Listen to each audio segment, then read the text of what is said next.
श्री गणेशाला सर्व पूजेत प्रथम पूजेचा मान का दिला जातो याबद्दल चला जाणून घेऊया।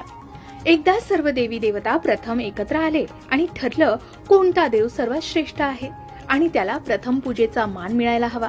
यासाठी एक स्पर्धा ठेवली गेली। स्पर्धा होती, जो कोणी संपूर्ण विश्वाचा फेरफटका मारून प्रथम परत येईल त्याला प्रथम पूजेचा मान मिळेल। सर्व देव आपापल्या वाहनांवरून निघाले। गणेशजींचं वाहन आहे मूषक, अर्थातच ते फारसं वेगवान नाही, पण गणेशजींनी बुद्धी वापरली।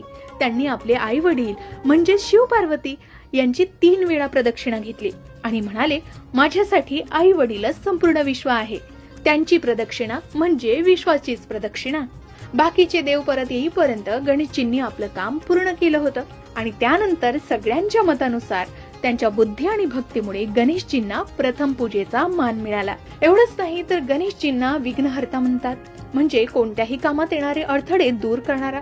त्यामुळे कोणतंही शुभ कार्य सुरू करण्यापूर्वी त्यांची पूजा केली जाते, जेणेकरून काम यशस्वी होईल। शिवाय गणेशजी हे बुद्धी, ज्ञान आणि समृद्धीचं प्रतीक आहे। त्यांची पूजा प्रथम केल्यानं कार्यात यश आणि बुद्धी मिळते असाही विश्वास आहे। शिवाय या कथेप्रमाणे गणेशजींनी आपल्या बुद्धीने विश्व प्रदक्षिणेची स्पर्धा जिंकली, त्यामुळे त्यांना प्रथम पूजेचा मान मिळाला। हिंदू धर्मातही गणेशजींना मंगलमूर्ती मानलं जातं, म्हणून कोणत्याही नवीन गोष्टीची श्री गणेश